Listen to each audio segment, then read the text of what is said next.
This is the voice of Killer Cross, and right about now, we're about to take it to the max. This is the pretty badass Kelly Klein telling you to turn it to 11 and take it to the max. Hey everybody, it's the interview queen Alicia here, and you are currently listening to the Max Wrestling Podcast. It's time to take it to the max. What's up, everybody? This is AJ Kirsch, one half of the MLW commentary team, and you're listening to the Max Wrestling Podcast. It's time to take it to the max. Ladies and gentlemen, welcome to the Madhouse. Hey, this is the charismatic enigma, Jeff Hardy. Welcome to the Madhouse. Hey guys, this is Brittney Savage, and you are listening to the Max Wrestling Podcast. It's time to take it to the max. Hello, ladies and gentlemen, and welcome to another edition of Max Wrestling in the Hot Seat. I am your host, Mike Larkin. And joining me for this edition of Max Wrestling in the Hot Seat is my fellow co-host on the Pop Culture History Podcast. You can see a lot of great co-hosts on there, from Ty Emery, from my guest here, and a lot of great guests provided a variety of topics from music, movies, and just shooting the breeze and just going off kilter as we do. My homie, my friend, Miss Brittney Savage. Brittney Savage, hello. Welcome to Max Wrestling in the Hot Seat, and welcome to the Promo League. Hello, how are you? I am good, folks. We just did a show a couple days ago. We were talking a bunch of stuff. Cars were going by. We were shooting the breeze on. Oh my God, friggin'! I don't even want to hear the Jennifer's Body argument anymore when you're talking about it. Killed me. My God, we're just diffusing that right now for people that don't know Lindsay Lohan and I Know Who Killed Me. Good Lord. No way. After that pick in the movies, never again. Again, if you will. I mean, both are bad, so. That is true, but which is badder? Which is badder? I would say I Know Who Killed Me was badder with her charged leg. Are you kidding me? I think it's which was worse, Michael. Better, worse, whatever. You grammar police. All right. Whatever, man. Yeah. Kind of like Rocky Balboa. Hey, you know, I may be a little punchy, but I ain't stupid. I'm like Rocky 2 with the commercial, right? Hey, the Rocky movies are my favorite. Some of my favorites. That is true, but I gotta say this. Would you kind of like define yourself as that? Because you and I have our moments. Would you say you a little bit punchy, Brittney Savage? Oh, all the time. A little bit punchy. Sometimes I sound like Rocky Balboa. Adrian! Adrian! It just comes out. It does. But regardless of that, I gotta say this about you. And here's the funny thing: like before, when I first started, like, and I'll be honest with you folks, because we're friends, we're gonna make the breeze here. When I first started, like, getting into podcasting, like, I always wanted to provide a platform, not just for people to tell their stories, but from wrestling, music, etc., as a lot of people can see with my work. But for me, I always wanted to give back because I remember as a kid going to the New York. Oh my goodness, the New York Community Center there in Deer Park, the Deer Park Community Center in Deer Park, Long Island, and then just going into the NYWC Sportatorium.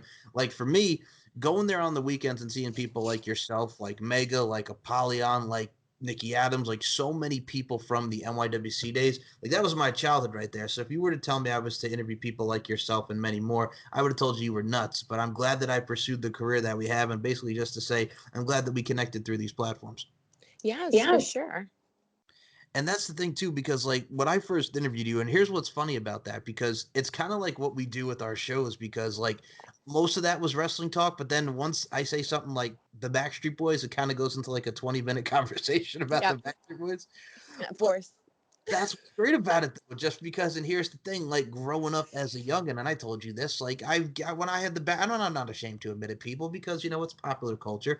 I had a Backstreet Boys Millennium t-shirt when I was, like, 7, and then later on I had to give it to Goodwill because it didn't fit me. So some kid has that Backstreet Boys t-shirt now, but it's one of those things, like, where people connect, and, you know, just like I gotta just say, I figured I'd start up by saying I'm grateful for your friendship for these past 3 years. It's been a great ride.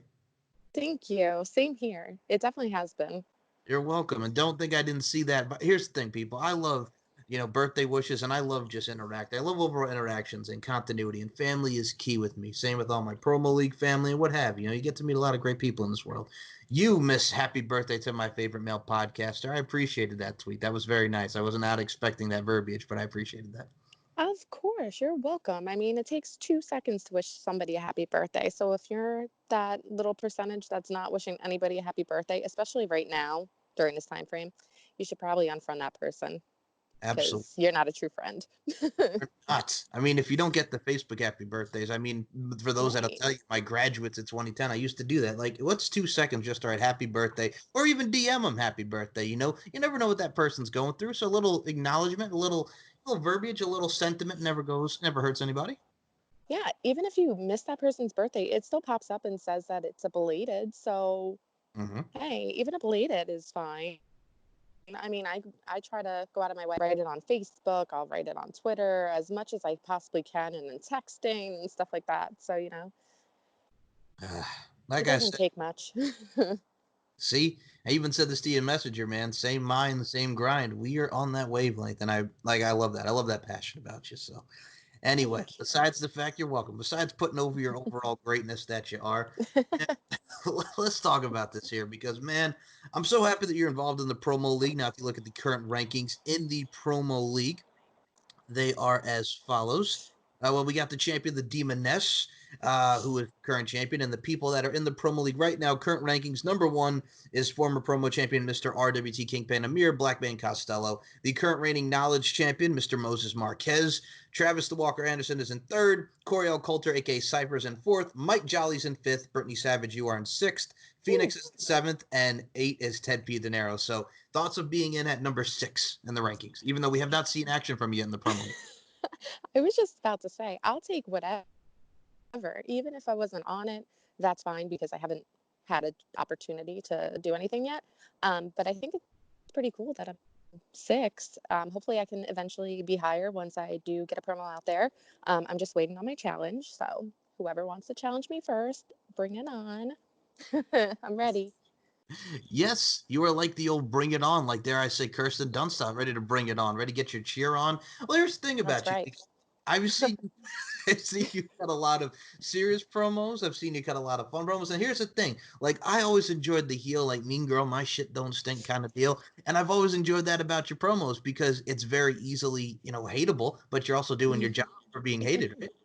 Exactly. Those are probably my easiest promos and most fun to do. So I love, being a heel. Well, It that's the comes thing. natural. I'm just kidding.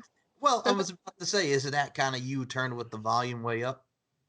I mean, I'm always loud in general. So, anytime it sounds like I'm being annoying or, rude, and I'm not intending on being those things. So it just kind of came into play with my character inside of the ring. So I'm just naturally loud. But obviously everybody can be a bitch. So I just turn it around when I have to. But then, I could be a stupid, ditzy blonde like I was when I first started. So, either or. It depends on the mood. It's kind of like the girl next door kind of thing. Well, I wouldn't say ditzy blonde. I wouldn't say ditzy, but I would kind of say like, you and Miss April, AJ Lee, Alicia as well. I cannot discredit Alicia because I got to say, you got to work with a lot of great partners besides AJ. But if people have not looked up Alicia's work, Alicia is another one that is incredibly talented. Yeah, for sure. When I first got into wrestling, I was told to watch a lot of independent workers, especially females, obviously. So she was actually the one I first started watching, and her promos were always on point. So I kind of just followed her with whatever she did, and I kind of studied her promos. So And that's the thing, like that's what's great about learning and getting adapted to that. Because I mean, you look at the wrestling schools in New York, like we talked about NYWC, Creative Pro now, and we've touched upon like there really wasn't a lot of schools back in the day. But for you, I mean, everything's right at our fingertips now, and you're absolutely getting in there and learning. And we've touched upon in a couple of months, and here you are on SmackDown against Beth Phoenix on the way out like Ryan Cabrera. But I digress, got to get it in. It's one of those things, Miss Savage, where it's just like, man. You're coming at an amazing time. Everything, there's a hotbed like TNA is right at its hot. I mean, WWE, you had just coming off the year of Shawn Michaels and The Undertaker, WrestleMania 25 that stole the show. So you were in an immense group, an immense time period for professional wrestling. yeah, it was good. And my thing going into wrestling is I wanted to study who I would be potentially working with down the line. And I knew that Alicia was one of the top ladies that they had at WSU. So obviously I was going to study her and Mercedes Martinez, and then I even studied the Boy Diva or Cataldo. I studied just about everybody that was on a WSU roster, just so I can get familiar with their work and familiar with their promos, because you don't want to go into something not knowing anything, not knowing who people are, because if you really want to wrestle, then you should know who people are, not just on TV, but on the independent scene as well. So I'm glad that you actually brought that up, because I was about to say that to you just for a nice segue, and I'm really glad you brought this up because I want to touch upon this. Isn't it funny that there are some people that won't even go back and watch their matches to learn? They just, oh, I don't want to, I need to see it. I was in it, so I was there, I would know. I think that's very keen that you have to study and, just watch your match, try to find a trait, try to find a flaw. That just helps you better on and within your future matches and your overall career. Right, exactly. Like even like when you get into the ring for the first time or the first few times, you don't want to watch, like we spoke about it last time. Like now I can't watch half my matches because I'm like, oh dear God, they're awful. But when I was first wrestling, obviously I rewatched those matches no matter how awful they were, just so I can learn from them and I can do something different and better myself for next time, and even take the criticism from others that are working with me or watching my work in the back. So, I mean, don't ever take criticism as a bad thing. It's how you learn and how you grow. Of course, and especially constructive criticism, right? Mm-hmm. Yeah, exactly. A lot of people, when I was training, a lot of people, they would be offended by it. And I'm like, don't get offended by it. It's what you learn from and how you grow. And me, I wouldn't get upset. I would get angry, but not at anybody else, just at myself. Cause I'm like, I know I can do this better. And I would keep pushing myself harder and harder each time. So definitely don't just take everything with like a grain of salt, That is true. And I mean, what's interesting about that is too, I mean, whether it's like, I've teased you about this and we'll touch upon it because I can. So when it comes to like your wrestling maneuvers, like the cutter, for example, I mean, you look at the Ace Crusher, the RKO, like for me, it didn't matter whatever you call it. I just like that move because it's very impactful. It's kind of like, to quote Randy Orton, out of nowhere, you can hit at any position. And I love just the intensity of the maneuver. Now, for instance, you talking about not going up to the top for that axe handle that we always joke about. But I also say, picture it like this. One of the most iconic matches in wrestling history, Bret Hart versus the British Bulldog, SummerSlam 1992 at Wembley. So they're in the UK, and look at Bret Hart's matches. He comes off the top, with the little axe handle, little diving, forearm to the face, to the mush. So I mean, Brittney Savage. I mean, in a way, would you kind of say you're the best there is, the best there was, and the best there ever will be? You got that heart? Am I correct on that? And is that a fair assessment of your overall character, Miss Brittney Savage? No. as okay, like as a cocky individual playing a character, I guess, but like real life, I wouldn't say that at all, because do I think there's a lot of people out there that are a hell of a lot better than I was? Yes. Because again, you have these ladies who are a lot younger now than I am, and even still, like they do fancy moves and whatnot. So to everybody else, they're the best because they can do those moves. But again, as long as you can get in the ring and tell a story, that's what makes you a good wrestler. Not fancy moves. But I'm not downplaying anybody that does these fancy moves. But to a lot of fans, that's who the best is. People that can do flips to the outside, not people that come off the middle rope with an Hey, man. angle. You know what I'm saying? I get it, but I'm just trying to give you like a push. No, I get it. God, man. Yes, thank you. You gave me credit. You're welcome. I was giving you credit, even though you're a height, fear, and SOB. So, No, I appreciate it. yeah, whatever. No, I'm kidding. No, I do. I appreciate it. I just, I'm very blunt, especially when it comes to myself. Well, I'm also trying not to laugh because let's be honest here. Because all right, we live in a day and age in which I'm gonna say this right now. If we're being blunt here, a lot of flip flop, a lot of flippity flop action. I'm gonna say there's. It's the era of the spot fest, dare I say the clusterfucks, and I'm not downgrading anybody either, but it's like, all right, let's do a tope over here. It's a tope over there. It's like a tope for everyone. We're giving out cars like Oprah. So it's one of those things where like I can appreciate like something off the middle rope like a Bret Hart style, or just an axe handle, or just joint manipulation, systematic dissection, working over the body. And that's why I like watching old school William Regal and stuff like that. And just I like how you tell the story and work the match and the emotions. Like for instance, Bret Hart and Stone Cold Steve Austin WrestleMania 13, right? The blood coming down the face, the imagery. Now it's just, oh, here, let me do a flip over here. Let me do a flip over there. To the outside. Tope con hilo. Tope suicida. Which I get it. And I love the aerial assault action, if that makes sense. Because that's what it is. Yeah. It's high action aerial assault, which is great.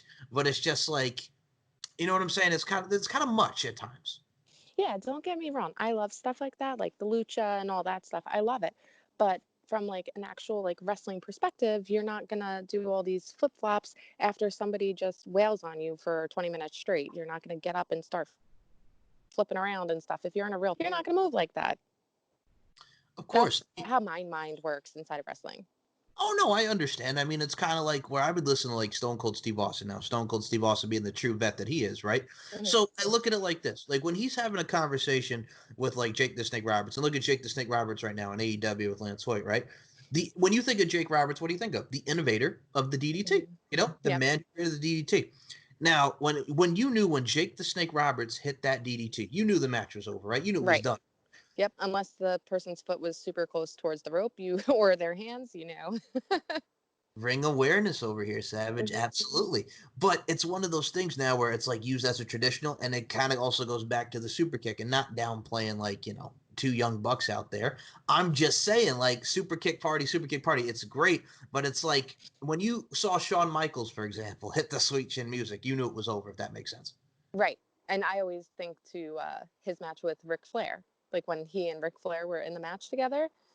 Boom. That's what I always think about. And then people do, like you said, like a super kick, and then people kick out, and it's kind of like, I totally understand what you're saying. You know what it is too, and also like, well, I'm sorry, I love you, the Shawn Michaels WrestleMania 20, one of the iconic moments. Come on, the man mouths, I'm sorry, I love you. That storytelling, Flair's crying, he's got his fist up, telling him to do it. You can feel that, like you can feel that emotion. So, and then like going back to super kicks for a second, it's like okay, like the Canadian Destroyer, right? And I'm not. Here's the thing with Petey Williams, because he like. I like Petey Williams, but after a while, it's like, okay, people do the move. It's like traditional. Like, look at Adam Cole, right? But it's like, I'll use Petey Williams as an example. Like the Canadian Destroyer, when he would hit the Canadian Destroyer, like the first time you see him hit the flip pile driver, it's a sick move, right? It's cool. Mm-hmm. It's unique. Now everybody's doing a damn Canadian Destroyer in a match. So I see his point on that. But you know what it is too? Like wrestling has evolved, but I'm just like, okay, you know what it is about it? Too many near falls. You know what I'm saying? When something is like the finish, it should just be the finish. Like, you know, when you're watching a match now and it's like, man, this should have ended like 10 minutes ago, or that should have been the finish right there. Like, I looked at Cody Rhodes, for example. Like, he was taking on Shawn Spears on AEW. Like, he hit Shawn Spears with two of the crossroads, right? Impactful. Mm-hmm. It's like a reverse neck breaker. You flip him over, right? Hits him with two, latches onto it. 1-2, he kicks out, puts him in the figure four, and, you know, not tapping. His shoulders to the mat, 1, 2, 3. They did it like that. I'm like, why couldn't the two crossroads be the finish? Yeah. I mean, I understand it and I get it, but you know, there's some things you can get, but you don't like it, and that's some of the things that happen there. And we're not trying to downgrade wrestling here, but I mean, just sometimes it's kind of like the lost art of let's go to the finish. You know, we're set here. We don't have to do too many of this, too many of that, too many flash. A little bit into it. It's like it could get convoluted at times. Yeah, I mean, I totally get it though, because you know he's trying to put him over in a way by like, oh my God, he kicked out of his finisher. Oh my God, he did the impossible, you know? So like things like that, as long as you don't have X, Y, and Z enter the ring and you hit the person with like two crossroads, like you said, multiple people, then it's fine if one person kicks out. But if it's a lot, then you have to get a new finisher. Exactly. And I mean, not to sound like wrestling traditionalists here, but I mean, it's the art form of wrestling because, again, and when you go back and look at nostalgia, and I got to give a shout out to our boys, Travis, the Walker Anderson, and Moses Marquez, because they do a lot of great stuff on the Retro Rewind, and my boys and Dazzy and the Butcher and Travis, Max Wrestling. It's one of those things where you watch and look at the nostalgia that we had back in the day. Like, okay, like one of my favorite matches is Undertaker, Jeff Hardy, the undisputed title match, the ladder match on Raw, right?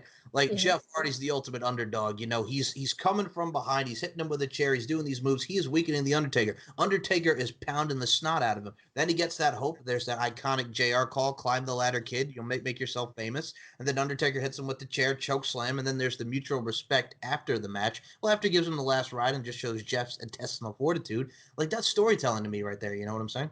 Yeah, no, for sure. Definitely is. It's just, but there's some stuff I'm going to admit. There's a lot of great wrestling out there. As a person who watches wrestling each and every week, I love it. But there's some things where it's just like, you know what I'm saying? And which is pretty much like in everything. So, yeah, no, that's true. It's subjective. But anyway, we digress after we just ranted on professional wrestling. That's what we do. Well, no. Well, see, this is also one of the reasons why I do other variety of shows, because I'll be honest with you, I can't talk wrestling almost every day because it'll just make me annoyed. And I like going to pop culture and making fun of her nerdiness as well because we're both nerds. So Yeah, on that side of exactly. things, it's infectious. Feel it flowing through the veins. Anyway, warrior style. So now I gotta ask you, since you are a part of the promo league, what's great about the promos is it's artistic expression, and we get to have fun with it, let it flow, be creative, get the creative juices flowing, and just pretty much go free range. Just don't get to make it too personal. Just have fun is the overall objective here. So I gotta ask you, growing up, who were some of your favorite wrestling promos? Like from me, Randy Macho Man Savage, and me, Ultimate Warrior, because he was batshit. But for you, who were some of your favorite wrestling promos, or what was one of your favorite promos? Um, Definitely The Rock, obviously. Chris Jericho, he's good on the mic as well. Even John Cena's good. And then who else would I say?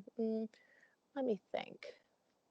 From sorry, I'm trying to think from a female that's good on the mic. I would say, all right, I would say Mercedes, to be honest. Mercedes Martinez. I always enjoyed her mic work from, a woman wrestler standpoint. So definitely those, I guess. Even actually Angelina Love, she cuts really good promos too. Okay. Now, I will say this about Mercedes Martinez, because I have seen said promos on the indie, very much intensified and very much just really kind of like a take on who she is. Because, again, for someone who's been wrestling since like the early 2000s on the indies, and now she's finally a part of NXT, and I know you can say this as someone who's gotten in there. I mean, the best is yet to come for Mercedes Martinez. Oh, no, for sure. For sure. I'm looking forward to it. And then you look at it. Well, here's where the Angelina Love comes in from. This beautiful people, the ditzy heel, the mean girls type of heel. For me, like when you saw Angelina Love as the Knockouts champion, right? Like for me, I remember her bouts against Tara, aka Victoria, or whether it be like Awesome Kong or Mickey James. Like the goal and the objective is you wanted to see at the end of the day the payoff. Angelina Love gets her ass kicked. Whether she hit you with the Botox injection, the old flatliner, what have you, like Angelina Love could convey you and it gets you emotionally invested to see someone kick the shit out of her. Yeah. So exactly. I agree with you on the Angelina Love stuff. And besides, for a time period and for a good while, the Beautiful People was one of the hottest things in the Knockouts division for Impact Wrestling. Yeah, they were, for sure.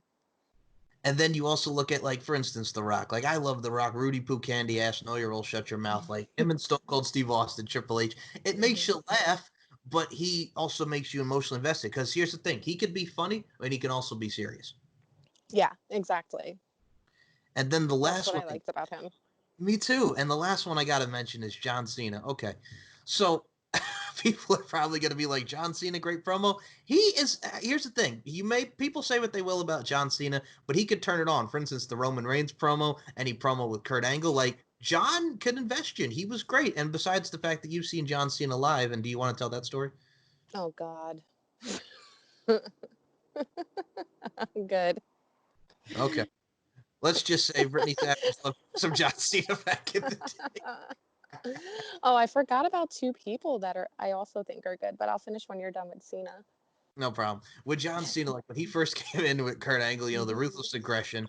And for me, like I love the rapping stuff because you're at a time period when you had like 8 Mile was out with Eminem, and then you also have just the overall flux of rap and hip hop that we saw from various artists at that particular time period.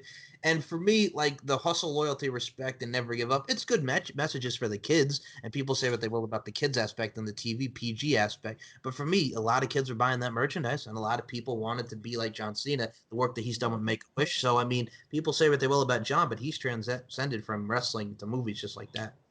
Yeah, exactly. So, and you know what it is too? Like for me, I was still that nerdy kid, like 14 years old, Westbury, Long Island, going to get my John Cena "You Can't See Me" CD for those that remember that, and just standing online with my Word Life, This Is Basic Thugonomics ringtone, baby, getting that signed CD from John Cena and the trademark Mark Predka. Yes, I'm talking about the trademark, not with a K, with a C, because we got it like that. So I mean, you had the trademark with him, and here's actually a funny fact. The trademark, John Cena's cousin. Do you know what superstar he actually sang the theme song to for in TNA? No. Kurt Angle. Oh, that's interesting. I did not know that. Yeah, I was just, you know what it is too, like, because he was actually involved. There was that angle with Kurt Angle and Karen Angle at the time. This is before the actual real life events, Kurt. So we're gonna rewind the tape, and take it back to like 2007. So Kurt Angle and Karen Angle, in the storyline perspective, we're kind of like doing the angle where they were like separating. She wanted a divorce, not Linda McMahon, Vince McMahon style, but she wanted a divorce. And just the whole thing with Kurt and the Samoa Joe feud. She was the guy I think that was sitting with Kurt Angle at Hard Justice 2007, Karen Angle, excuse me, and he was in the crowd. But yeah, he's the one that sang Kurt Angle's theme song. Mark Predka, trademark, John Cena's cousin. He's bald headed. I'm focused. I'm lit up the whole nine, and it works because him and Kurt Angle are both bald headed. But I digress. So. I mean, it's interesting times, and I mean, John Cena, The Rock, all great choices, and I think a lot of people can concur with that. Because even though you want to say crap about John Cena, I'm gonna say it right now. I hated Poopy and all like the Fiji stuff, but after a while, you understood it. But I gotta say, you cannot deny John Cena's work ethic. For sure, that's what I'm saying. Like, I don't know, so the way he can just get on a mic and speak, to me, that's good. Yes, and also the fact that he's a good-looking guy. I know it's okay. You can add that. Oh Lord. Hey, I had the same thing when I first saw. All right, here's the thing. I'll go to this part because since she doesn't want to talk about her blushing for John Cena, I will talk about myself blushing for Trish Stratus. So it's one of those things like when you're 12 years old, right? Like this is 2004. I'm talking about Kane. I'm talking about Lita. I'm talking about Matt Hardy. I'm talking about, Till Death Do Us Part, SummerSlam 2004. They had the match. Kane wins, choke slam off the top rope. Then we get to the wedding. And yes, people, I'm talking about the wedding where Lita was wearing the black because she's not wearing. She's getting married to Kane, and then Trish Stratus comes out. Woo! Trish Stratus comes out wearing as only as she can wear the white ensemble. She's wearing the lingerie, and Trish Stratus and Lita. Boom! That's what hooked me. You know what I'm saying? From the female perspective. And obviously, this is also the same year where Lita and Trish main evented Monday Night Raw in December 2004. That epic matchup, that suicide dive, the moonsault, just the hard work that they put in from years upon years, from 2001 to 2003 to the 2004 time frame that we saw their feud expand, so to speak. So for me, Trish Stratus and Lita, but Trish Stratus, I was ready for some Stratusfaction. I still remember that SummerSlam 2002 commercial. Ice cream, yes, please. You gotta talk a little about Lou Bega. Just slide a little, baby, get down. A little bit of them, a little surrounded by the playground. Boom. Oh man, I'm stumbling my words, but I love it so much. Anyway, I digress. So yes, I mean, you could also admit, like Trish Stratus again, one of the focal points with the women. So yeah, no, definitely. She's the reason why I got involved with wrestling. now, isn't it funny though? Because like before she was even in professional wrestling, and we saw her like peak in like 2001, 2002, and her being one of the integral parts of the division, being the Hall of Famer that she is, Britt. Isn't it funny that before she even got into wrestling, now great body, amazing, her bodybuilding working as a fitness model. Yeah. So I mean, like admiring stuff like that, just to get to see like from the modeling aspect and how they honed and applied their craft. And I mean, another one at the time, Fit Finlay, helping a lot of those girls. Yeah. Yep. So, I mean, yeah, here's the thing. You know what it is, too? Like, I always appreciated this, and here's what I hated. So, as a kid, and I can remember this. Oh, my God. I was probably at Madison Square Garden, Continental Airlines Arena, Nassau Coliseum, because those are like the three hotbeds for me. You know what I'm saying? We're talking about New York. We're talking about New Jersey. You know this. I'm not telling Of you. course. You know. I'm talking about Long Island right here, baby. Northeast. Northeast. So Northeast. So you're going into this stuff, and for me, like just watching like the women's matches, like people can say what they will about bra and panties and the whole nine there, but for me, and no, I'm not taking this in a pervy way before anybody says it, but for me, thank you. So from someone with the physical appeal and just the overall attraction, it's wonderful, but it's just like I hated when people would yell out like piss match or something like that because people consider it a piss match. For me, like when it comes to professional wrestling, I'm hooked. I'm invested, whether it be guys or girls. Everybody's telling a story. Everybody putting their bodies on the line. They're entertaining the people because that's what it's about, evoking emotions, entertaining the people. So for me, I just never thought of like that ignorant perspective of like piss match and stuff like that. You know what I'm saying? If that makes sense. And this is kind of like has kind of molded me into who I am as far as loving women and the overall empowerment, so to speak, if that makes sense, Brett. No, it makes plenty sense. So, I mean, yeah. Popcorn match, all that stuff. Okay, well, popcorn match, piss match, whatever you want to call it. Like, for me, that's the thing, though. And here's the thing. Like, I'll make a Northeast reference here, too. Like, for me, Ring of Honor, right? So I remember going to Lake Grove, like, Sports Plus. Did you ever go to Sports Plus in Lake Grove? Of course. All right, I'm just making sure. I saw concerts there. Gosh. Look at you. Okay, so if I remember correctly, if I remember correctly. Downstairs was like the gaming area, and upstairs like the auditorium. I got that if I remember that correctly. The concerts and all that jazz. Yeah. So Laser tag. Laser tag. I was man, that was my shit. That was my, yeah. So good times. Laser tagging it up at Sports Plus.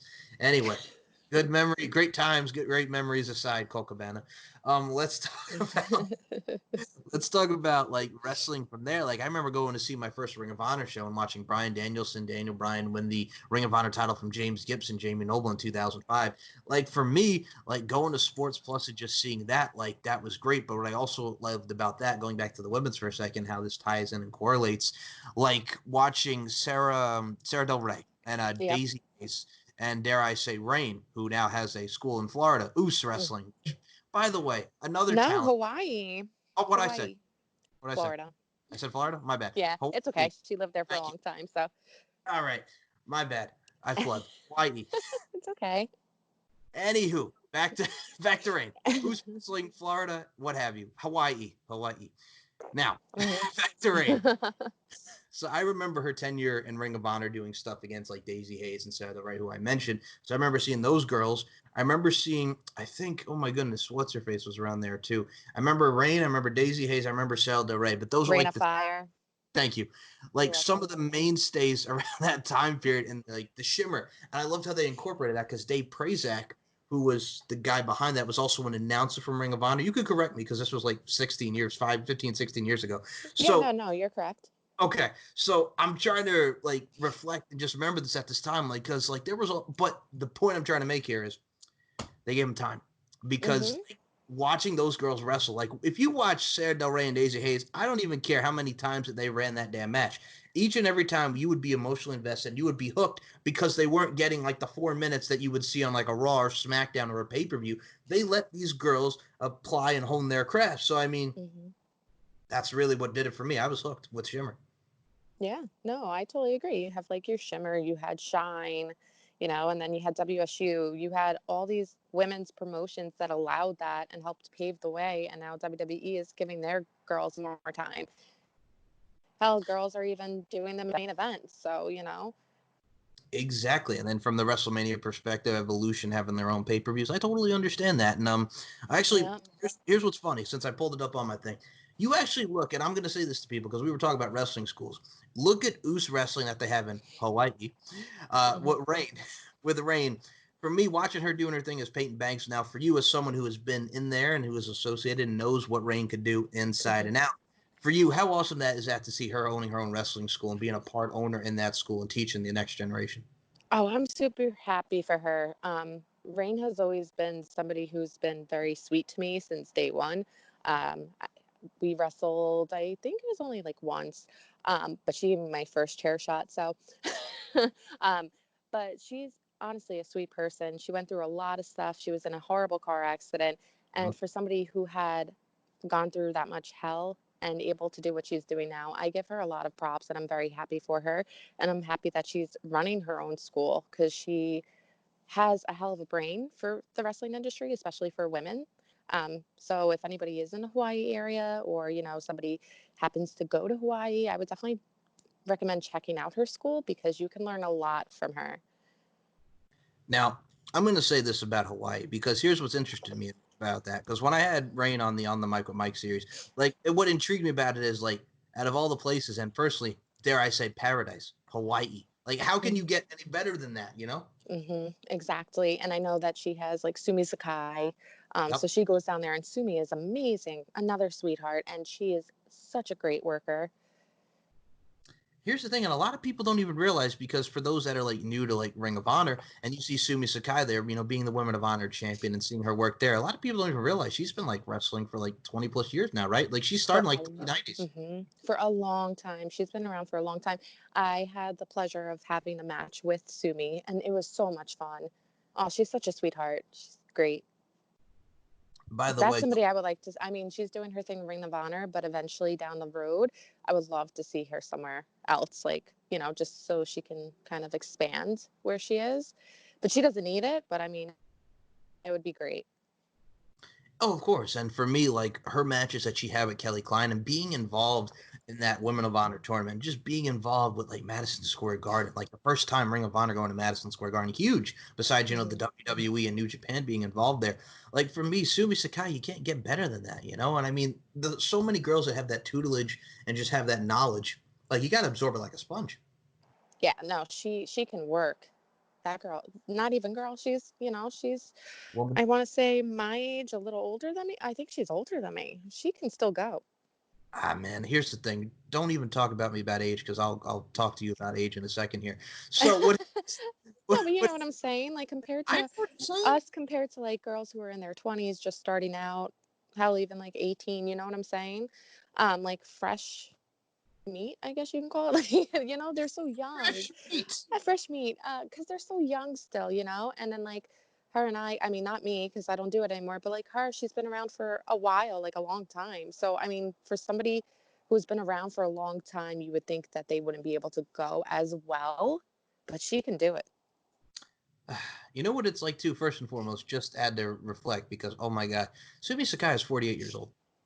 48. Holy Hannah. Okay, no, she looks amazing too. I love you, I Sumi. know. She is amazing. I love that girl. So, Woman, lady. I love Sumi. She me is too. so cute. I did not realize. Oh, bless. Oh man. Okay, so now I'm I'm just sorry. gonna I like ranted because I was like shook. no. Damn. I hope I look like that at 48. I Okay. can't get off the couch without saying my sciatica. Okay, so like seriously, bless. Like, fuck. God damn, girl, Sorry. sciatica. What's wrong with you? I Okay, do. I have really bad sciatica. It's bad. Okay. Moving forward. God, woman. Anyway, Sumi Sakai. Sumi Sakai at 48. Amazing, just absolutely Oh, from. You know what it's freaking like to A. be. You know what it's like to me. All right, I'll make a comparison for those that have seen her. Meiko Satomura, who was involved in the Mae Young Classic, she is in like her early 40s too, and she's been wrestling since she was like 16 and like early WCW too. Like that woman is a badass. It's crazy. That's like so good. That's like, all right. Saraya Knight. Love Yep. her. She is freaking awesome. She could still go. And I'm over here like, damn, I need to like get lessons from them. I'm like, what are you doing? Because I It's need to do it because I feel like I'm 90.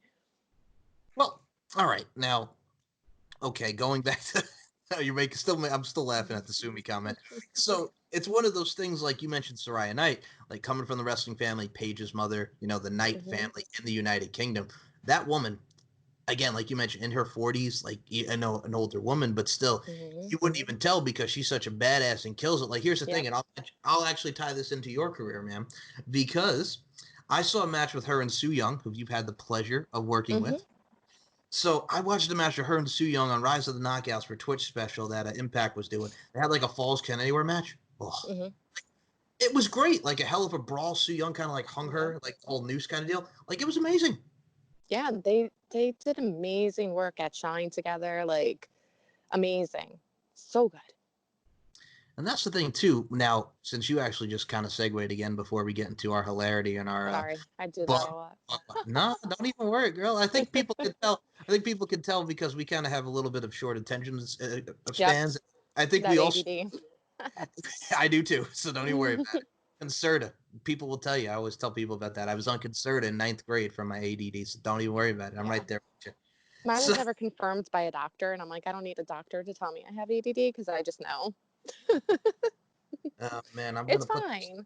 I'm gonna put this right now. You got that NDN vibes about you. No doctors needed. You hear about no gimmicks needed in the whole night. No doctors needed. I see you, Brittany Savage. Exactly. You're your own doctor. That's what that is. Right, exactly. It's probably why I have a lot of problems going on. Dare I say which doctor? I'll take it back to Alvin and the Chipmunks. Hello. Alvin. Alvin. Anyway, back to professional wrestling for a minute. It's called Max Wrestling in the hot seat. Keyword wrestling. Ugh, I'm Sorry. kidding. That's okay. You're fine. Excuse me. Excuse me. Taking it to White Chicks 2004. I see what you're doing here. Excuse me. Hey. Sorry. Okay. Sorry. So you look at that, and for me, like, there's so many great women's promotions out there. Like I mentioned Shimmer and Shine, and we talked about that, and we talked about Rise as well. A lot of crap of talents like going through these women's promotions that are absolutely amazing. You know what I'm saying? So many great promotions out there, not just for women, but for professional wrestlers in general. We get a nice variety, but for the women's standpoint, I got to say, a lot of great companies that are introducing the next generation. Oh, yeah, for sure. I mean, when I first started, there were a few, but now there, like you said before, there's even more. And it's awesome. And I mean, it's great to be on a show with men and whatnot, but let's say if you were to wrestle a man, you're not going to wrestle a woman the same way. So it's always good to weigh your options and to have a different variety of people to work with. Oh, of Smaller course. women, like larger women, not like chunky women. I mean, like tall women, like, so it's good to like mix it up a little with, who you get in the ring with. Because you can wrestle, like, let's say, all right, myself and Roxy Cotton, for example, like we used to wrestle each other all the time, and I love Roxy Cotton, but we used to wrestle each other all the time, and we're like, we need other people to wrestle too, because that's how you familiarize yourself with other people. You don't want to get too comfortable with one person. Of course. And I mean, by the way, great matches with Roxy Cotton, but after a while, it's kind of like you're welcome. You got to adapt. You got to work with other Exactly. people. You got to bring more people in it. That's why I said, and I'll mention this name, Nikki Adams. Like, here's the thing about Nikki Adams, and we're going to speak to Nikki really, really soon. So Yes. I got to say this about you and Miss Nikki Six, Nikki Adams, Black Rose, Nikki Adams, whatever name she was defined under. Like for me, like I liked her because I liked the badassery when she was in the Order of the Black for NYWC, former tag team champion with Dickie Rods. So many great matches that she's had in NYWC and all around the New York Northeast. Like you two, I always enjoyed your chemistry. I also enjoyed what you guys did in the ring because she could be the protagonist, antagonist, the heel, babyface. I always thought you two worked well together, and you both like were very well as far as your character wise. Thank you. Yes, we did. We meshed very well together. Could also be because when I went to NYWC, I think it's actually when I went back to NYWC, because I was just wrestling so much back then. And then I finally had extra time to get back in and train. And then she was training already. So I was like, I want to get in the ring with her because, I'm a female and there's not many females here. I think there was one other girl training, but she was super new as well as Nikki at the time. So I'm like, let me in the ring with her so that way, she can get used to working a female because she's not going to always work a male. And I want to get her more laxed and comfortable because, like I said, when I first started wrestling, it was just me. I was the only female and it was all male. So I can understand how intimidating that could be. So I think her and I working together from a training aspect, it kind of helped when we ended up having matches together. Of course. And for me, like whether you two were on opposite sides or whether you two were, together, I think for you and her, I got to say this about Nikki Adams. Like for you, I always talk about, I always loved your career from NYWC, from Shine, from your match on SmackDown with Beth, from you and Alicia, you and AJ. But for me, I look at her like, I've seen her work in NYWC. I've seen her work for Warriors of Wrestling. She got a match on Women of Honor, which I was so happy to see because she was Yeah. out of the work. Like another one who's just for people. I'm going to say this, and I think you can attest to this. If you've not checked out the Black Rose Nikki Adams, type in on your YouTube, watch some matches against Brittney Savage and so many people because there's a lot of great work there. Yeah, she came a long way, so I'm very proud of her, and I understand that she retired, or I don't know if she actually was able to have her final match yet because of everything going on, but I'm super proud of her. She's come a very long way, so. That's the thing, like the evolution. Like besides the fact that I always say about those two ladies, you look good. Emphasis on the good, Booker T style. Besides that, you're welcome. Besides that part, with you and Nikki Adams, like Nikki Adams. Here's the thing: I saw one of her matches, and people can look this one up. It was her and the current reigning AEW Women's Champion Nyla Rose in like a cage match for Warriors of Wrestling. Who's another one who's an imposing force, that being the Native Beast Nyla Rose. But like she could go in there anybody. She was in there Victoria. Like for me, I think if this is going to be it for her, I mean, what a way to go out. Yeah, exactly. She had a very good run, a very good career with wrestling. So, I mean, if she wants to take a break, then good for her. She's done a lot. It's not like, she's going to leave on a sad note, she's going out on a high note. That she is. And like I said, here's the thing about you two. And I'm going to say this. Now, for you, I don't think we've ever actually touched upon this question. But for me, as someone who's watched your wrestling from 2009 and we'll talk about some promo work as well here, because I cannot be amiss if we don't talk about the Beer Belly Bandits, because y'all my so before we get into that portion here, Brittany, do you have any regrets? Like, because like I said, man, from professional wrestling, you got to do a lot of work. For you, any regrets, or just, I would say you had a great career, but for you, is there anything that you feel like regrets wise, or you absolutely no regrets, Madonna style human nature to make the pop culture? No, I have no regrets at all. I think a lot of things happened for me super quickly, like WWE. Granted, I never was in a signed contract with them, but I had, my match on WWE SmackDown against Beth Phoenix.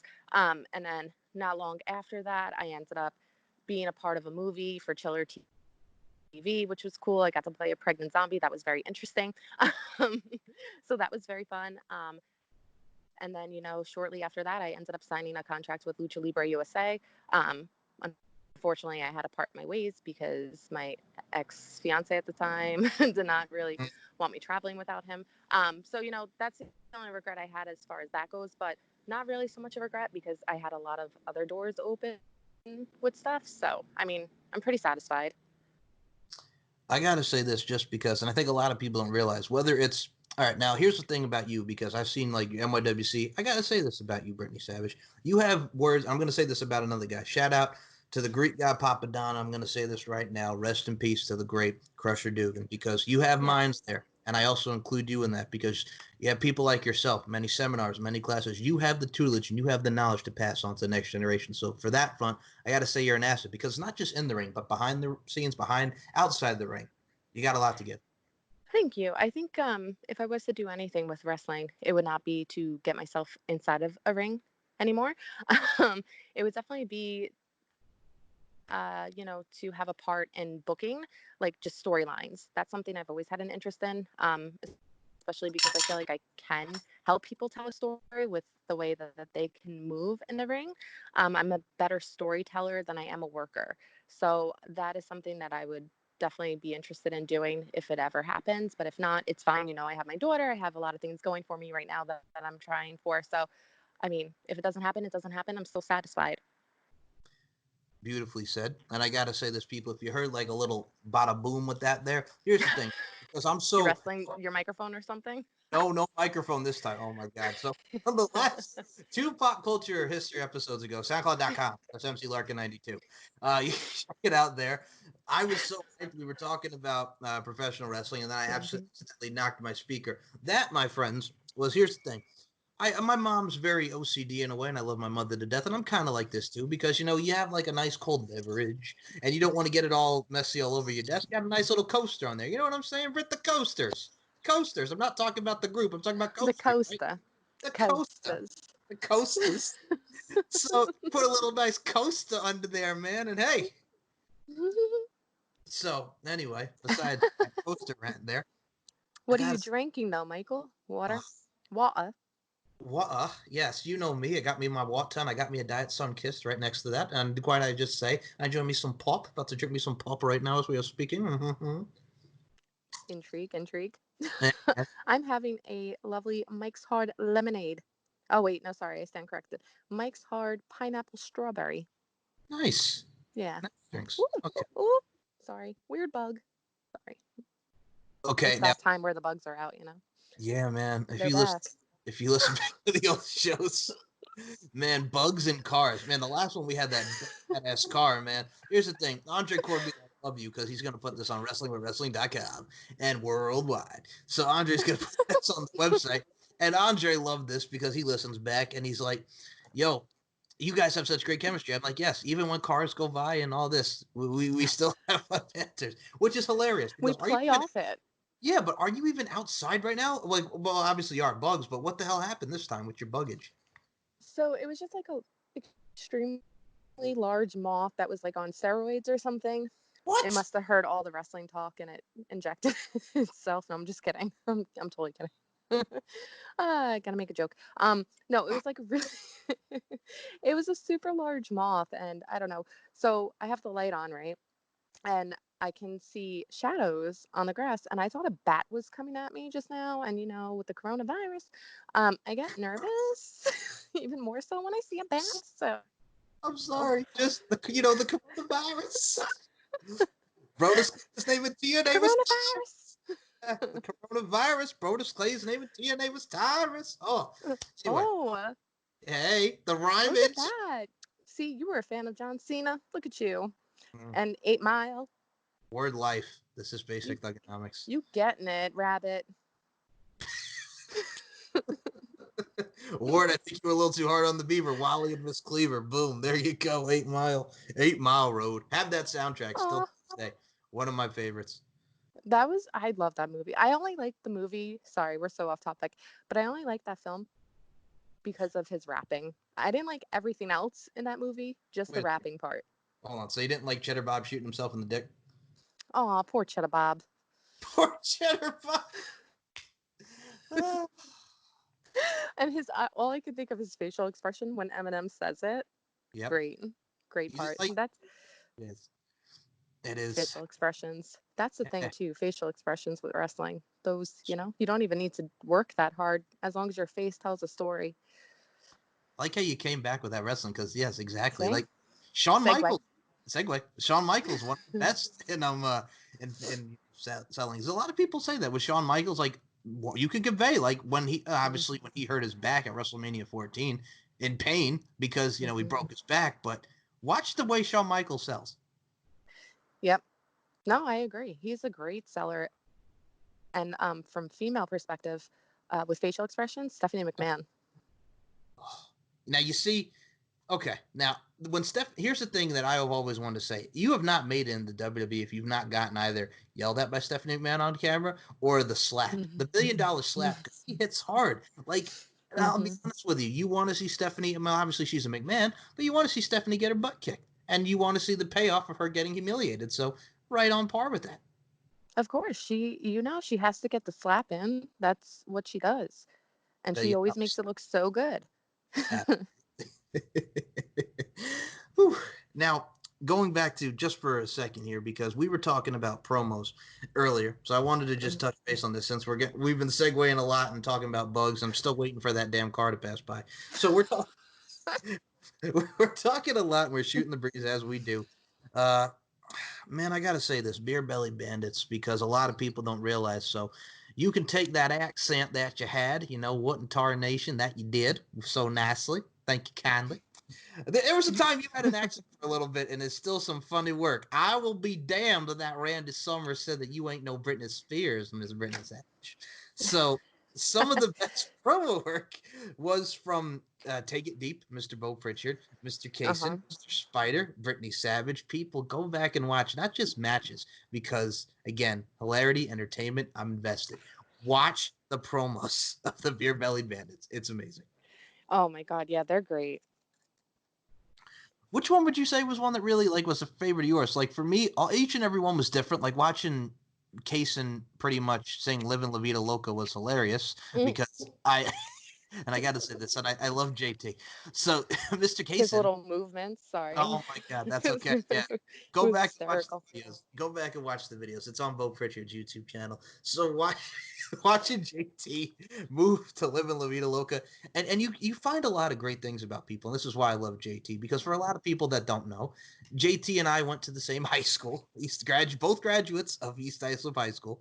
So him and I get this because we were talking about the Around the Way. That's the one for me, LL Cool J style. I got to say this, Mr. Kaysen understands the pop life like we do because Mr. JT Kaysen loves him some Jordan Knight. Baby, you know I could give it to you. Classic. So he knows about our pop lifestyle there, Miss Brittney Savage, enjoying the good old pop music. Yes. And Bo Pritchard, don't even mention LFO to you. He will go on a full-fledged rant as we've discussed because Bo does not understand the lyrical genius that is Summer Girls of LFO. Isn't that right? Yes, definitely. Just listen. Go back to listening. Not a fan of that. Fan of it. He hates it. But I digress about our friends there and our awesome human beings, people. Like, I'll be honest with you, being around and interviewing a lot of people from NYWC, you get to meet a lot of great people, and those two are just awesome human beings. Yeah, no, definitely. I totally agree. And the thing is, you and Bo played so well off each other because of, you singing Spice Girls Wannabe, you talking about Twilight and the whole night. You the best one for me that I loved was the karaoke where he's trying to play Highway to Hell, and then here you are, because me knowing you, and this is why this made me laugh, playing Christina Aguilera, Genie in a Bottle, for God's sake, and just the interaction that you two had, and obviously Don't Start Believing by Journey, but that was entertaining. Yeah, that was probably one. I don't know. They were all fun for me. That one was definitely really fun. The Halloween one, True. Oh, yes. that one was fun too. My friend Jack. Yes, and he got to do some stuff with the Benson voice too. Oh my god! See, people, each and every one of those promos were just so different. They were unique. They were fun, and I loved it. And here's the thing about Bo, because he could play a dark character, he could play a comedy character. He's just so talented like that. And now what JT Kaysen is doing as the heel persona that he has in NYWC, I think both have really gelled and really have flourished with what they're doing. Yeah, no, definitely. I totally agree. That's the thing, man. I think that also kind of encompasses the three of you, because whether you're babyface, the white meat babyface, as we were talking about, and the the heel. I wouldn't say a chicken shit heel, but kind of like the mean girl heel, like, I'm better than you, just the whole nine there. And I think your overall confidence, it's not cockiness persona. I think it really helped from your heel perspective and your babyface perspective to hook the people in. Thank you. So yeah, but yeah, people go check out some Beer Belly Bandits because it's funny. And it's one of those things, Savage, where we're in this promo league now, and you've seen some of the promos. So we've had two so far. I have to send you the third one with Corey and Mike Jolly, which was very good this week. People go check it out. Corey does a great interpretation of the light, and Mike Jolly's just sadistic and dark, and he goes by the heavy metal Jesus. And Mike Jolly is the the oddity. It's quite the promo. So go back and check it on the Max Wrestling YouTube, and I'll send this to you after, Savage, to Yeah, perfect. competition. But those two aside, because here's the thing, we have Travis the Walker Anderson. I like to tease Travis a lot because he's bowed up. Do you know what bowed up is, Brittany Savage? I don't. He's very fired up. He's very, he's very out there. You know what I'm saying? He's very intense, and that's what I like about his stuff. You know what I'm saying? He's very energetic. He's very good, and he can invest you with his mask or what have you. Good dude. We got Coriel Coulter up in here, who is a rapper. For those people that know, he does a lot of great rap stuff, this Cypher. Very knowledgeable about that front. He could drop amazing beats. Super talented from the music side of things. We got Moses Marquez. Now, his gimmick, like we see in his character, we got El Jefe. It's kind of like, think of Razor Ramon / Tony Montana. So that's like I'm going to put it like this. You know the old Miami Vice episodes where a lot of the main antagonists were Colombian drug lords? Yes. Think of it like that. So we also So we got Mike Jolly, who is the heavy metal Jesus, the oddity, the host of the Washington Wrestle Talk podcast. Very sinister, got that dark approach to it. I think you could see the theme here as we're going on through. We got Ted P. De Niro, who is an amazing rapper, an amazing talent, and really, has come into his way with promos, and he's another one that has that edge about him, which I dig. We got the Phoenix, who is firstly, he's relatively new, like Mike Jolly and a lot of people in here. The Phoenix, not only is he very knowledgeable as far as wrestling goes, and not only can he, just a very smart individual and someone who I consider a very good friend. First time on visual and video promos. He's the one that took on Travis last week. The dude did it. He's the demon of the Welsh Valleys. You can see it's that dark, approach to him. And then we have the man on top, the RWT Kingpin, Amir Blackbane Costello, another one. Rapper, another one who's very intelligent. He's got the mind. He can convey a lot of emotions. And then we have you, Brittney Savage, who is the first one who's actually been in the industry and who's actually has that mindset. And as someone, like I said, man, I know I'm going on and I'm rambling here, but we have a lot of talented people in here. So I think you can see and convey that with the overall themes and the overall people that we have in this league. Yeah, definitely. It's going to be exciting.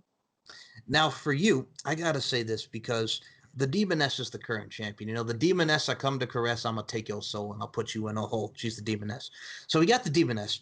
Very, dark character. Obviously, look at the name, the Demoness. She has different ways of torturing you, different torture chambers, if you will. Very horror movie-esque, and I know you being into a lot of horror movies. So for us in Max Wrestling, we've seen a lot of great matchups from the knowledge standpoint and the promo standpoint. We have a very different array and a variety for people for the Max Wrestling podcast. For you, I would like to see, because we've never gotten a female bout for the promo championship. We've never seen two great females in yourself and the Demoness, Nicola McDonald. We've never had a female promo bout. So that is something I think a lot of us want to see. We want to see you in the Demoness. Can you take it to that dark place, Brittney Savage? Oh, I will do my best. I'll accept it. I think so, though. All right, I'll accept the putting in the effort because I'll be honest with you. All right, let me tell you something, man. It's one of those things with you just because, and we've joked about it because and I always put over my mother because I love her very much, made me who I am today. My mother is a short woman, but she's got the fire, and I'm going to say this just because I'm going to put it nicely. You're short. So when it comes to short women, I wouldn't want to go against you, man, because like I say, you got a lot of fire, passion, intensity. So. Thank you. I mean, am I right on that? I mean, you don't mess with short women. No. See? No, you definitely don't. Right. Had to put it out there because somebody's going to say it. You're fiery. Dare I say you're wiry? You're ready to scrap? Using it ready to scrap? Am I right on that, Brittney Savage? Yep. You're ready totally to, right. Ready to scrap? Yep. So, on the scrap side of things, don't catch her riding dirty, I tell you. Besides that aspect of your badassery, if you will, Dusty Rhodes, if you will. God rest his soul. Great. Another great promo. We can't talk about promos if we're not talking about Dusty Rhodes. One of the great promos. Hard times. Yep. But focusing on yourself here in the hot seat, Miss Brittney Savage. Tomorrow, as we are recording this, tomorrow is your birthday. So I will say first and foremost, early happy birthday. Thank you. Now, I got to ask, man, because we were talking about this off air, but I got to say, the Snooki slippers are in full effect. Are they in full effect right now again? They are. They are. Full in effect with the Snooki slippers. Man, tomorrow's your birthday. Hope you have a great one. And I got to say this to you. You're welcome.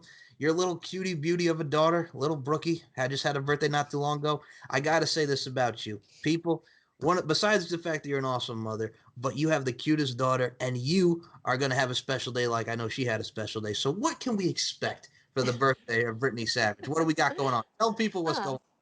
Thanks. I'm just going to spend some time with my daughter and my mom for the most part. And then later on at night, I'm going to have a house party with two of my best girlfriends. And we thought it would be funny to dress up as Jersey Shore characters.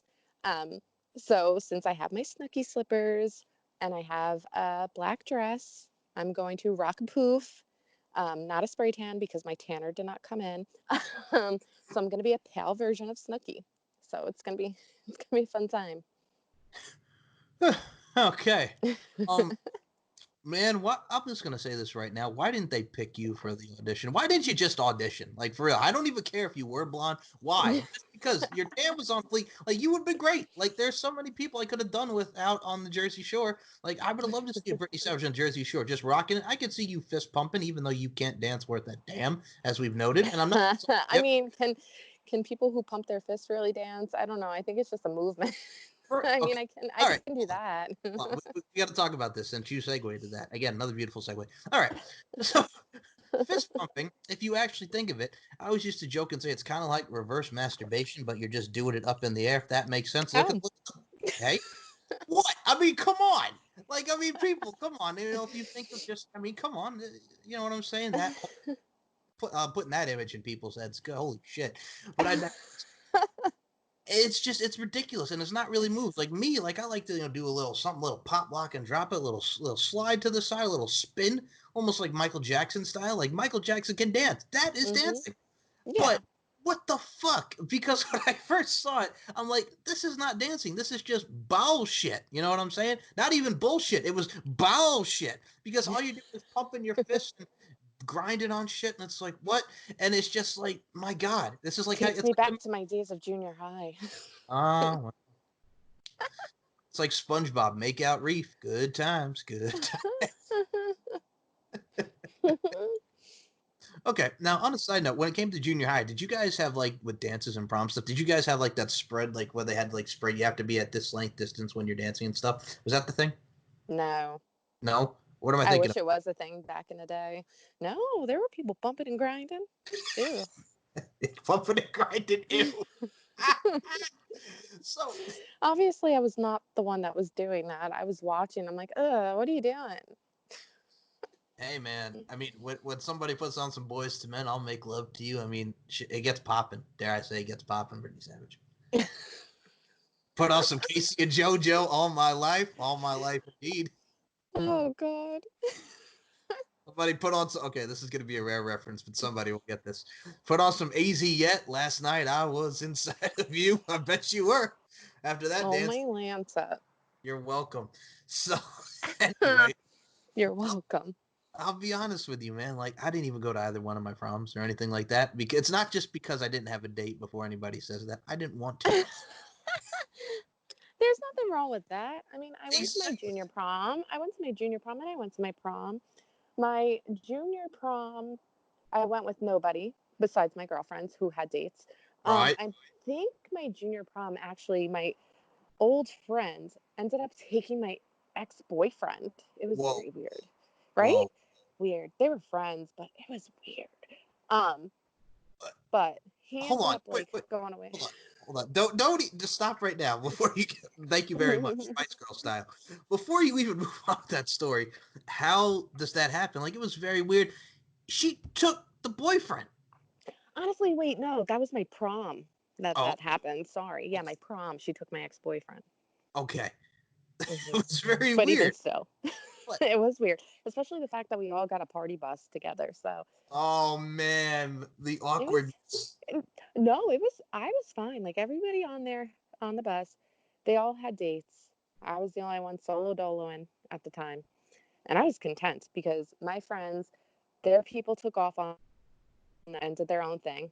And I was just like, yep, that's why we don't bring dates. Good time. And then I fell asleep on a party bus, and the What? party bus came to a halt, and I went flying off the seat into the stripper pole. It was good memory, good time. But the after party, we went to this bar in the city, and it was so bad. But like when I say bar, there were no drinks. Obviously, they took us to like the downstairs. This sounds so sketchy. We went to the downstairs area where somebody probably was shot up at one point in time, prior to that. But it was so bad. We're like, time to go home. It was bad. Horrible after party. I can't follow that. That was that's just wow. That is a Yeah, hell of there was a a time, lot man. going on. Mm-hmm. Oh man, I remember. Here's the thing, where I legit thought shit was about to pop off. So I went to WWE in 2015 in Newark, and which is such a lovely area of New Jersey. It's the best. Mm-hmm. Mm-hmm. Newark, New Jersey. Yep. It's so So good. it's so good. So Newark, New Jersey, people. Newark, New Jersey. I'm going to take the 2 trains to go to the SmackDown show at the Prudential Center.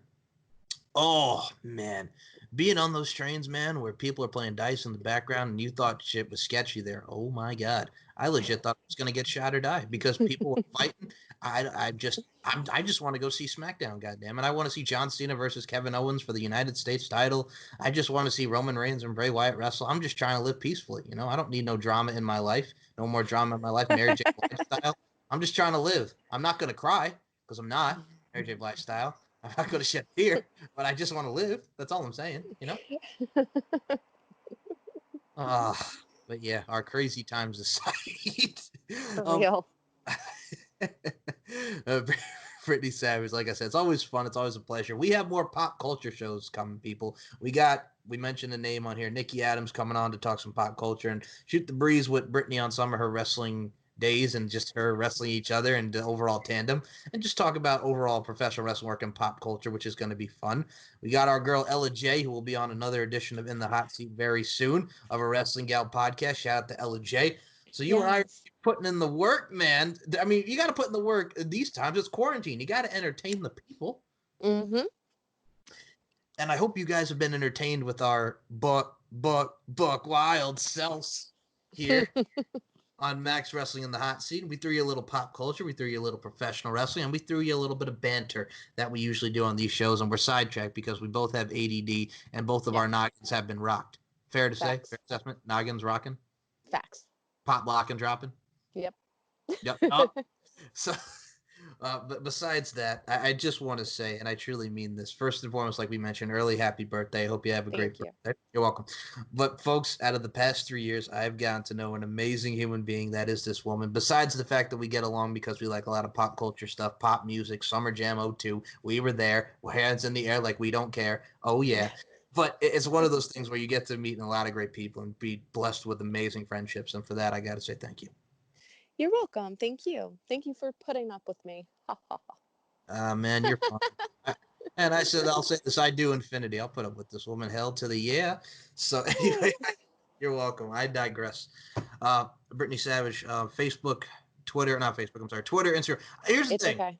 Well, hold on. No, we got to talk about this. I'm so trained because people have so many different forms of social media. Some people use Facebook. Some people have preference with Twitter and Instagram. And it kind of just flows out like that way. So I'm kind of like trained to go with Facebook, Twitter, Instagram, because here's the thing. I've seen the social network, not to get sidetracked before we actually do the plugs, but I'm going to go here. Now, have you've seen the social network with Jesse Eisenberg and Justin Timberlake and how Facebook came into fruition? No. Okay. All right. So you look at the social network, kind of like an idea like that the Winklevosses had, and Mark Zuckerberg said he didn't steal it. He just made a good idea better. And there's a whole lot of drama for your mama in the social network. And Justin Timberlake plays the dude from Napster. And it's a whole lot of, they call me the, Napster. Oh boy. remember Napster, man? Yep. Oh, Lars Ulrich did not like Napster. Metallica, Hell to the No, did not like that. So, but no, I mean, it's one of those things where like social media, because I remember Facebook, like I mentioned this, I didn't start getting on Facebook until like 2010 when a friend asked me, are you going to be on Facebook? Are you on Facebook? I'll friend request you. No, I don't. He's like, you should be on Facebook. I'm like, all right. Then it took off from there. But it's one of those things where like Facebook is like trained in my thing, because what was it? Was it Facebook, Twitter, then Instagram? Was that like the order that every social media came into like fruition? It was MySpace, Facebook, Twitter, Instagram, First and Snapchat. foremost, stop it. Stop it with your MySpace. Because here's the thing. I hated that too. Because You asked. whatever. Because my mind is set on Facebook. I didn't even have a MySpace. I hated MySpace. Why? I'm guessing you were on MySpace too. Of course. That's like when I first started wrestling, that's all we had was MySpace. All right, you got a point on that, man. All You right. you got to pick your top people. It was the best. And then people would get pissed if you removed them as their top. Okay, first and foremost, I retract my sentiments about that because that is true. That's right. That's very right. MySpace was the thing. Okay. Yeah. That's how First, you plugged yourself back then. okay, wait a minute. Now I'm just trying to remember MySpace. Like you had your favorites, and people would get pissed if you were not in your favorites. That's how that Yeah, was. so you had like a top 10 or even like a top 20, which was just crazy. But you know, you had to have a top 20 because people would be like, why am I removed? So it's like, all right, now I got to find some random bitch to put in here for my top 20 now because you were upset about it. But yeah, there was like top, and then I narrowed it down to like a top 5 because I was like, I don't care. What a bunch of fucking whiners. Right? Okay. You don't have to be top there. You're top in my heart. That's all that matters. God. Yeah. Okay. Well, I was gonna. All right. Here's the thing. Like, all right, I hate you for this, but so here we go. So it's one of those things where I hated MySpace so much. I didn't want to be on it. I don't even want to be on social medias, but we got to plug ourselves. You know, we got to promote ourselves, and I understand it, the pros and cons. But for me, with social media, I think you can agree. Like you and I, we like the old-fashioned way, having each other's numbers, texting, maybe a Yep. little something on the phone. Like the old school way, like you don't. Social media is not the be all and end all of things. You know, it's just nice to just talk to somebody on the phone, text, and just shoot the breeze. You know what I'm saying? Seeing somebody in person, dare I say? Yeah, exactly. But now when you see each other in person, everybody's on their phone. So See, I'm getting angry. terrible, No, terrible here's the thing. time. Terrible. Charles Barkley style. Terrible. Terrible. So, it's one of those things where it's like I hate it because like when I'm eating dinner, I always take my phone away because you know I'm eating dinner. I want to engage in a conversation over dinner. You know what I'm saying? I don't need my phone at the dinner table, and I fucking hate that. But it's one of those things where we're so cultured and we're so designed to just be on our phones. In a way, it kind of makes me fucking sick, if that makes sense. No, it's true. I mean, we all can't wait for coronavirus to be over, but when we're all able to see each other, we're still going to go back to our normal selves with being on the phone and not socializing with what's in front of us. So That's true. And what do we have now? That Zoom stuff? Zoom? Here's the thing with Zoom. House party House tomorrow. I'm doing my house party. God. See, I was a kid when I remember Zoom. There was that show on like 13, like PBS. Remember Zoom? Zuma, Zuma, Zuma, Zoom. I don't know. Yeah, no. On that No, stuff. actually, no. Hey, man. There was a show called Zoom back on like Channel 13 where they had like Arthur and all that crap. I Back in used to watch Arthur, but I think I was too old for Zoom. Okay, first and foremost, I don't want to hear All right, here's the problem with you. All right, before we even get to social media, the plugs were at the end here, but you see, you're starting, and I'm getting worked up because of this. So you you mean to tell me that you were too old for Zoom, but your ass goes to see Aaron Carter at 21? Listen, Listen, what? I grew up knowing Aaron Carter because Me of Nick too. Carter from the Backstreet Boys. So yeah, Oh my god. Okay. right? Kind of makes sense. I mean, I didn't like sit there and be like, let me check out what's on PBS Kids now at 21. You know what I'm saying? I'm just saying, man. Sometimes, well, first and foremost, you could have cousins. I'll be honest with you. I was around that age where I had cousins, and I watched old episodes of Blue's Clues with my cousin because you have family members that are youngins. I mean, I watch old school episodes of Blue's Clues with my daughter when she was little, but That's badass. That was my it's shit. it was a good show. We are looking for Blue's Clues. I mean, I can't even do. What's the new one now? Blue's Clues and You. I can't do it. I can't do it. yeah, I No, tried. It's weird. It's very weird. it is.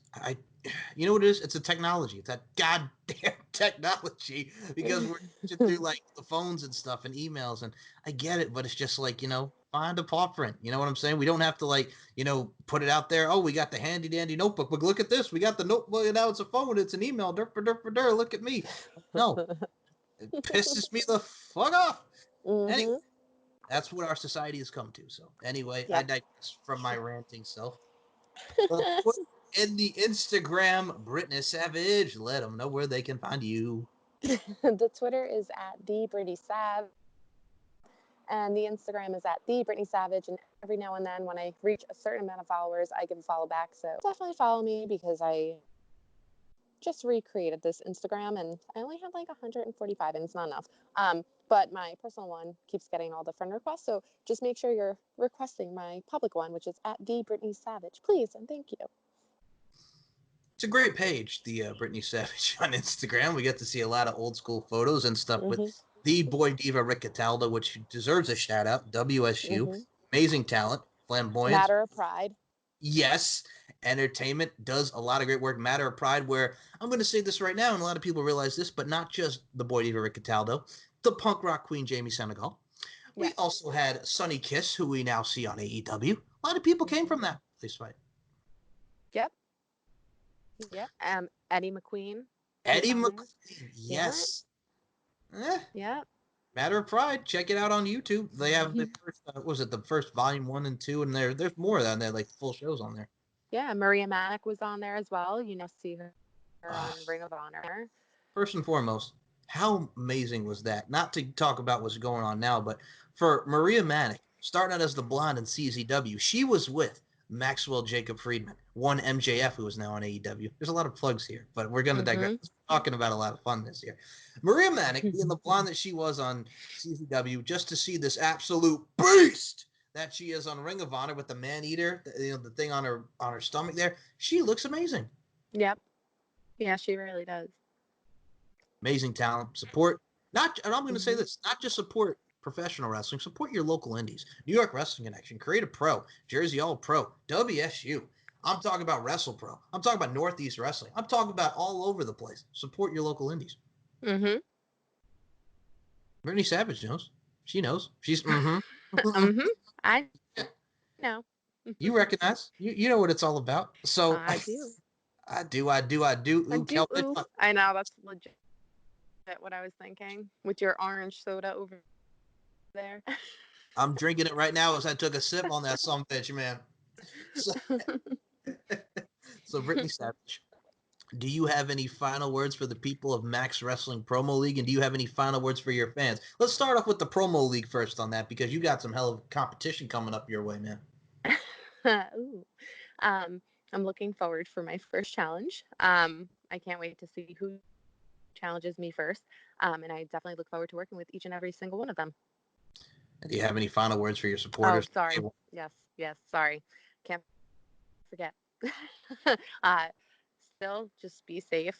Stay healthy. Stay inside as often as possible. I know it's really annoying, especially because New York is probably going to be on a pause till like July, August.